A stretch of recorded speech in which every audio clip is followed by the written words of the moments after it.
Hi అండి. అందరికీ నమస్కారం. Welcome to my channel. ఈ వీడియోలో ఎట్టకేలకు ఉద్యోగులకు శుభవార్త. బేసిక్ పే పెరగబోతోంది సెప్టెంబర్ నుంచి.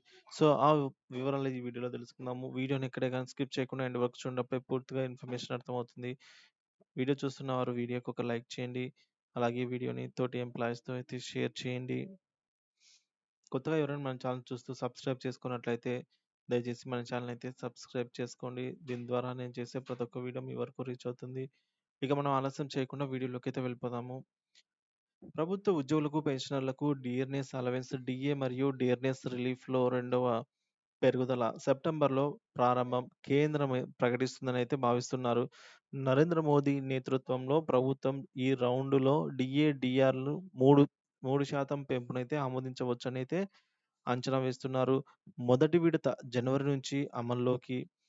ప్రభుత్వ సిబ్బందికి డీఏ లేదా డిఆర్‌నెస్ అలవెన్స్, పెన్షన్దారులకు డీఆర్ లేదా డిఆర్‌నెస్ రిలీఫ్‌ను అయితే అందిస్తారు. ప్రభుత్వం సాధారణంగా డీఏ, డీఆర్‌ని ద్వైవార్షికంగా పెంచుతుంది. త సో, దీనికి అనుగుణంగా మార్చి, సెప్టెంబర్‌లో అయితే ఇంక్రిమెంట్‌లను అంటే డీఏ హైక్‌ను వెల్లడిస్తుంది. ప్రభుత్వం ప్రకటించే డీఏ లేదా డీఆర్ పెంపు ప్రతి సంవత్సరం జనవరి మరియు జూలై నెలలలో అయితే మనము చూస్తూ ఉంటాము.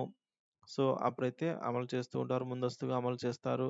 ద్రవ్యోల్బణం ఆధారంగా చూసుకున్నట్లయితే డీఏ పెంపు all India consumer price index అంటే ఏఐసీపీఐ ఆధారంగా వివిధ రంగాల్లో రిటైల్ ధర పెంపు ఆధారంగా అయితే నిర్ణయిస్తారు. అంతకుముందు 2021 బేస్ ఇయర్‌తో వినియోగదారుల ధరల సూచికను ఉపయోగించి డీఏ పెంపునైతే నిర్ణయించేవారు.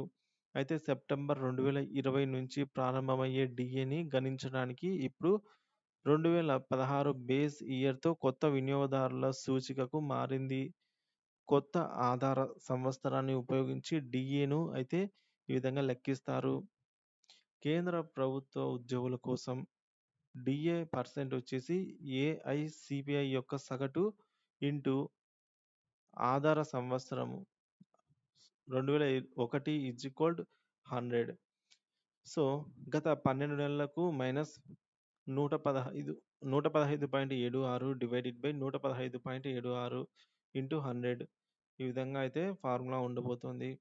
ఇక సెప్టెంబర్ 2023 నుంచి జూన్ 2024 వరకు సిపిఐ ఐడబ్ల్యూ 138.8 నుంచి 141.4 అంటే 2.6 పాయింట్లు పెరిగింది. ఇక పర్యవసానంగా డీఏ పెంపు శాతం వచ్చేసి 50.28% నుంచి 53.36%కైతే పెరుగుతుందని అంచనా. ఇక డీఏను గణించే ఉదాహరణల విషయానికొచ్చినట్లయితే ప్రభుత్వ ఉద్యోగుల కోసం డిఎన్ఎస్ అలవెన్స్ గణనకు సంబంధించిన 2 ఉదాహరణలైతే ఇప్పుడు విశ్లేషిద్దాము. మొదటిది 18,000 మూల వేతనంతో కేంద్ర ప్రభుత్వ ఉద్యోగి జూలై సవరణ తర్వాత 3% డీఏ పెంపుతో వారి జీతం మొత్తంలో గాను రూ. 540 అయితే పెరుగుతుంది. 18,000 మూల వేతనం బేసిక్ పే ఉన్నవారికి. ఇంక్రిమెంట్ వల్ల ఉద్యోగికి అదనంగా రూ. 6,480 వార్షికంగా ఆదాయం అయితే లభిస్తుంది. అంటే సంవత్సరానికి 12 నెలలకు గాను 18,000 బేసిక్ ఉన్నవారికి రూ. 6,480 అయితే లభిస్తుంది. ఇక ఉదాహరణ 2 56,900 బేసిక్ జీతం కలిగి ఉన్న ఉద్యోగికి డీఏ రివిజన్‌తో నెల జీతంలో రూ. 1,707 అంటే సంవత్సరానికి రూ. 20,484 అయితే పెరుగుతుంది. సో, నెలకు రూ. 1,707 పెరుగుతుంది. బేసిక్ పే పెరుగుతుందా అనే విషయానికి చూసుకున్నట్లయితే డీఏ, డీఆర్‌లు 50% థ్రెషోల్డ్‌ను తాకడంతో డీఏ, డీఆర్‌లు ఆటోమేటిక్‌గా బేసిక్ పేలో విలీనమైపోతాయి. సో, బేసిక్‌లో మెర్జ్ అయిపోతాయి. దానివల్ల లక్షలాది ఉద్యోగ పెన్షనర్లకు బేసిక్ పే పెరుగుతుందని ఊహాగానాలు ఉన్నాయి. అయితే డీఏ, డీఆర్ రివిజన్‌లో మాత్రం ప్రభుత్వం ఇంకా ఎలాంటి ప్రకటన చేయలేదు. 7వ వేతన సంఘం సిఫార్సుల ప్రకారం డీఏ, డీఆర్‌లతో పాటు ఇంటి అద్దె అలవెన్స్, హెచ్ఆర్ఏ, రోజువారీ భత్యం, గ్రాట్యుటీ, సీలింగ్, హాస్టల్ సబ్సిడీ, పిల్లల విద్యా భత్యం, పిల్లల సంరక్షణ కోసం ప్రత్యేక భత్యం, బదిలీలపై టీఏ, సొంత రవాణా కోసం మైలేజీ భత్యం మొదలైన అలవెన్స్‌లను అయితే ఆటోమేటిక్‌గా పెరుగుతాయి. ఇక డీఏ బకాయిలు చెల్లించకపోవటం సో, కేంద్ర ప్రభుత్వ ఉద్యోగులకు 18 నెలల డీఏ బకాయిలు చెల్లించకపోవడంపై పార్లమెంటు వర్షాకాల సమావేశాల సందర్భంగా ఈ స్ చర్చ జరిగిందనమాట. మనకు కోవిడ్-19 మహమ్మారి సంక్షోభం సమయంలో ఉద్యోగ పెన్షనర్లకు డీఏ పెంపు అమలు చేయలేదు. కారణంగా 18 నెలల డీఏ, డీఆర్‌లయితే ప్రభుత్వం చెల్లించలేదు. బకాయి పెట్టింది.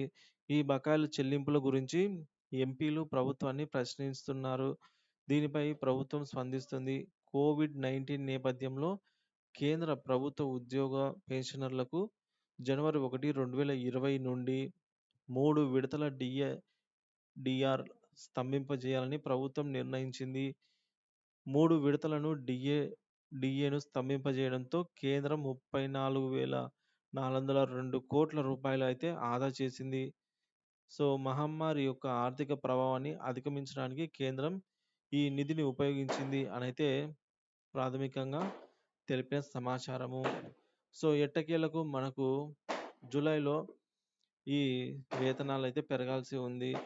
సో, కాబట్టి 2024 డీఏ, డీఆర్‌లు 2024 జనవరి డీఏ మరియు డీఆర్‌లు కనిష్టంగా 3% పెరిగినా గూడా మనకు 18,000 బేసిక్ పే ఉన్నవారికి రూ. 540 వరకైతే పెరుగుదల ఉంటుంది. సో, ఇది మనకు క్యాష్ రూపంలో సెప్టెంబర్ నుంచి ఇవ్వచ్చు అనేది తాజా సమాచారము. ఈ అరియర్స్ వచ్చేసి 3 సమాన వాయిదాల్లో చెల్లిస్తారు. సో, కేంద్రం 1% డీఏ, డీఆర్‌ను ప్రకటించినట్లయితే రాష్ట్ర ప్రభుత్వాలు 0.91% అయితే ప్రకటించాల్సి ఉంది. సో, కేంద్ర ప్రభుత్వం గనక అమలు చేసినట్లయితే వెంటనే మన రాష్ట్ర ప్రభుత్వాలు గూడా ఆ మేరకు జీవోను, జనరల్ ఆర్డినెన్స్‌నయితే విడుదల చేయడం జరుగుతుంది. సో, కాబట్టి త్వరలోనే మళ్ళీ 2024 జనవరికి సంబంధించిన డీఏ, డీఆర్‌లతో ఉద్యోగ పెన్షనర్ల జీత భత్యాలు అయితే పెరిగేదానికి అవకాశం ఉన్నట్టు కనిపిస్తుంది. కాబట్టి ఈ 18 నెలల డీఏ బకాయిల విషయానికొచ్చినట్లయితే 18 నెలల డీఏ బకాయిలు మనకు ఇవి కూడా చెల్లించాల్సిన అవసరం ఎంతైనా ఉంది. సో, కాబట్టి వీటిపైన గూడా త్వరలోనే చర్చించి ఉద్యోగులకు అందజేస్తారనైతే ఆశిద్దాము. సో, ఇది ఫ్రెండ్స్ ఇప్పటి వరకున్న తాజా సమాచారము. సో, ఎట్టకేలకు ఉద్యోగులకైతే శుభవార్త. బేసిక్ పే అయితే పెరగబోతుందని సమాచారము. సో, వీడియో చూస్తున్న ప్రతి ఒక్కరు వీడియోకైతే ఒక లైక్ చేయండి. తోటి ఉద్యోగ మిత్రులతో అయితే షేర్ చేయండి. కొత్తగా మన ఛానల్ చూస్తున్నవారు దయచేసి మన ఛానల్‌ని అయితే సబ్స్క్రైబ్ చేసుకోండి. దీని ద్వారా నేను చేసే మరిన్ని వీడియోస్ మీ వరకు రీచ్ అవుతాయి. Thank you for watching this video.